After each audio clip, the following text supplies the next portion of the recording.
humans, hippies, earthlings, wherever you are, whatever you're doing, and if you're lucky enough to be doing it too. I'm Bushka. I'm going to be talking today about a game where I kind of put a lot of stuff that I've been thinking about for a while to use. We'll get to that in a second. That's about basically positioning when you're in the final 20 or 30 people and getting it right. And I want to talk also about, well, the highs and the lows of PUBG. I'm going to show you one high point and one low point because I just wanted an excuse to show you this shot, really. Check this out. This is fantastic. No one leaves Pachinki unless I tell them that they can leave Pachinki. There's a bloke who's going to come screaming out of here in the Dacia. Here he goes. Get ready. Absolutely. Let's watch that in slow-mo again. That was gorgeous. Say hello to my little friend. That's right, Duke Nukem. You tell him. Now, that's the highs. What about the lows, Bushka? The lows are when you're trialing a new... Like you can see, I've gone to smooth graphics on ultra frame rate. I hate it. Changed it straight away. And I accidentally pressed the stand up, sit down button twice. There's me standing up. Like, where is that dude? I don't have a helmet on, so I've got to be careful. Oh, he's hit me. I better panic. Press the button. Oh, no, I pressed it twice. Sit right down. Get headshot. So things aren't always as cool as you'd like them to be. And I came 99th out of 100. I do have some professional pride. It's professional, I mean, as a YouTuber, not as a professional gamer. I guess in some bizarre way, that's where we've ended up in life. So I want to talk to you about how I played this game. And I was pretty ruthless with this game. And this is a tactic that I use quite a bit. And it's a simple enough concept. It's get to the center of the circle, loot really hard at the start in a fairly unchallenged area, get to the center of the circle, and then hold a really, really good position until the end. Like, hang on with your fingertips and come across the line in a stiff breeze with the spinnaker out.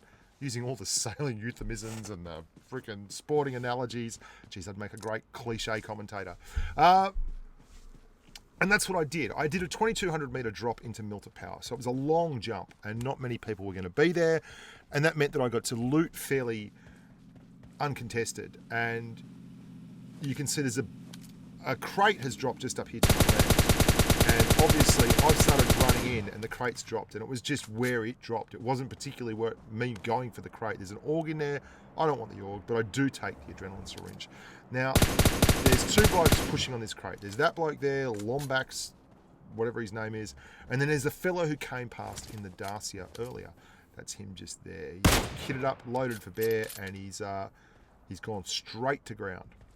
Fair enough, because if I just got winged with a Kar 98 76 damage shell from somewhere that I wasn't expecting, I'd go straight to ground as well. Now I switched guns up here. I've gone to the M416 with a 4x scope because I'm expecting him to make a push into that car, and he may even be damaged to the point where I can tap him a couple of times and get the kill. I've got a video that I want to make. It's a video I'm really keen to make, but I'm waiting until the 7.0 global. Oh, there he is. And it's to do with the decision tree, so to speak, with guns. And how I decide, I'm not going to show you that one, that's a bot. We don't really worry about bots. And I'm going to do that, and it's close quarters, medium, long range, how I decide which weapon I want, how they interact and how the loadouts work, how it works with regard to solo, duos and squads, because you have differing needs for all those things, and the commonalities across those three different types of gameplay as well in my loadouts. And they are quite different. It's pretty interesting, actually, when you sit down and think about it. But when 7.0 pops in, the global beta pops in, it's going to change very much the way we use the guns, the availability. Like, you won't have an 8x scope anymore like you can see in this game for a M416. So I'm going to do that video, and I think that's going to be a pretty interesting video. So stick around for that. Now, this is the whole of the tactic. I'm going to push to the very, very center of the circle. You saw me look at where the center is. I know where I'm going to go. That's exactly where I'm off to. Those two houses there, directly ahead of us. There is someone already there. As you can see, there is a car to the left of screen at the base of the 3-story house. There's a little buggy, little 2-seater. I'm going to pull up behind this house here and move in. Now, I can hear footsteps above, but they're above and away because the footsteps aren't actually registering on the map for me.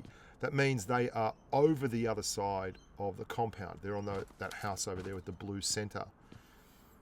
Now, the kind of footsteps I can hear are the above you footsteps, which means he's on the top floor. So I'm pretty confident that I can get out here, get my proline on, and just work some magic as he comes back down those stairs. Now, he must know I'm here, and he's expecting, and he actually goes over and starts looking towards the stairs, like he's worried someone's going to come up the stairs, and we clear him there. Here he is. And then we're out and about like a Brussels sprout, right into it to take all his gear and all his stuff, and we even close the door behind us on the 3-story house because we weren't born in a tent. Now, when that red car was spotted, we had 2 kills, and there was 33 people left. We've now got 6 kills and 12 people left. And that coefficient keeps going further and further in our favour. Because here's the thing about this tactic, and it's a beautiful thing.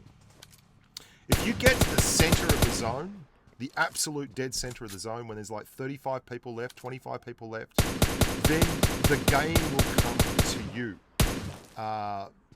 It becomes very much the case, and it'll become evident that I'm getting kills, but I'm not relocating. It also should be evident as I move around in this house that I'm not just sitting absolutely still at any other time than when I'm taking an ADS shot.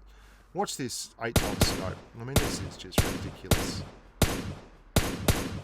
This is just M416 with an 8x. Jeez. It's a brutal, brutal thing. So 7 kills, 10 people left. That's actually starting to swing towards us. Someone else has gone down there, so there's 7 kills and 9 left. And I moved over there to camp that crate, but then I can hear a car coming in over here. Where is he? Where is the grub? It's coming in from slightly to the south. There he is. And we've got an 8x scope on still. I didn't think to swap out there. So what I'm going to do is actually hit fire here, but that's all right. The M416 is so efficient with this. And then we're going to put a gren, and we're going to bracket him. We're going to put one at the top of the stairs and one at the bottom. But look what we hit. Center of that window. We hit the gren into the center of that window. So we get no joy from that. He comes out again. He sees us. He ducks back in. Good play by him. He didn't know I was on a reload. Now we're going to bracket it again. And this is a much, much better set of grens. One at the top of the stairs there, and one right at the base that rolls halfway up the stairs down the bottom, and it goes directly up his Jats cracker, and that's the end of our poor amigo there. So we're moving in. We've got 8 kills, 7 left alive, and we're starting to look a little bit sharper. And this is the ruthless nature of PUBG. If you're smart about the way you play the game, you can actually build your score very, very gradually. I dropped in a very uncontested area. I then took a very nice loot load out and started moving across the map. And then once things thinned down enough that it was safe enough for me to go, jumped in the car and went to the prime real estate location. There's only 6 left. And again, you're going to see they're all coming into me. I'm in the best house in the entire district. This is the one that's got the... it's only 5 minutes to your favourite cafe. The schools are good. There's a basketball court on the other side of the park. This is where you want to be. And I'm not alone. Other people want to get in my house as well. Here we go. There's another human looking to get in my house. This is a little tip. I'm going to stop this for a sec. We'll call this Bushka's Bonanza, the bonus bit. Here we go. All the alliteration a man can handle. If someone's pushing into a house like this and you're on the 2nd story or wherever you are, if you stand in the center of the room, they are going to get free shots at you, and it's going to become a hit point trade. You want every little bit of advantage you can get. So you're going to see me here line up behind this wall. You can see it's taking up half of the left-hand side of my screen and obscures my view. I'm just going to lean out to the right, and then I'm going to hold that. So when he comes up, he's going to have to find me. His target acquisition is going to have to be excellent, because he is coming up into a room and he doesn't even know where I am yet, or if anyone indeed is on this level. So he's going to come up and have to acquire me as a target first, and I'm going to be spraying and praying. Here we go. Lean out. Never even got a shot off. And that's something that will save you a lot of angst and agony. That little move there will absolutely help you be a better human being. Again, here comes another kill. So 4 left, 9 kills. I mean, we've pretty much got 30% of all available kills from the time We jumped in that Dacia and rolled on out, and we've got 3 to go. Now the zone is finally moving against us. There is someone over in that house way out there to the west. They've come out of Yasna Polyana. There they are. We're going to tag them once. But unfortunately, they then don't make the mistake of being terrible and being visible again. I just want to make sure that I make one thing clear here too. This is not like a guaranteed strat, but it's something that I do all the time. Like, I don't win even 50% of my games in solo first-person mode. I get close, but I think that's me doing really well. But here we go.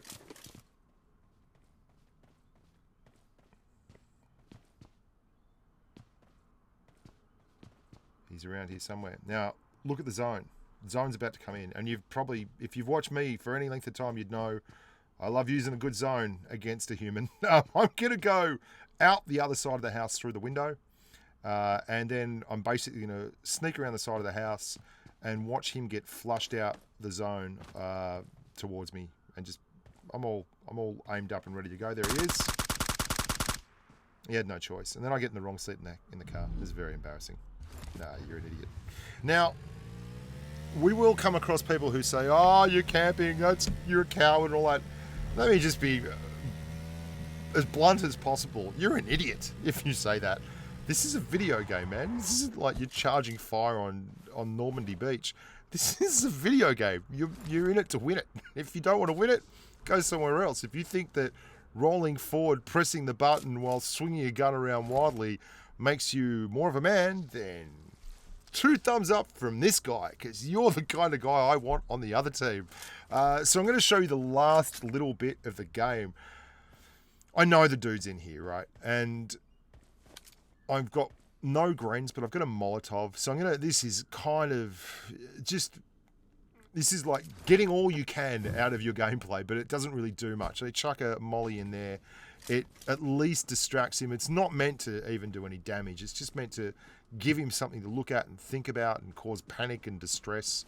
And we're moving around, looking in the windows, and I'm thinking it's probably upstairs. So I'm overlooking all these windows. I can't see him. He's got to be upstairs. And we quite simply set up for a shot that he gives me. He gives me a free shot, because when you're in a house, if you let the guy outside dictate terms, then you're screwed, right?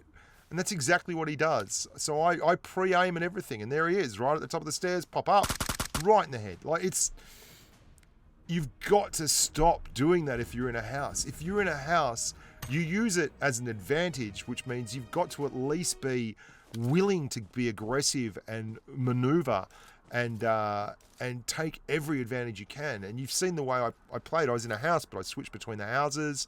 I made it so that they were always coming into me, or they were at a disadvantage. You can't always do that, but sitting at the top of a stairway like that is just asking for trouble.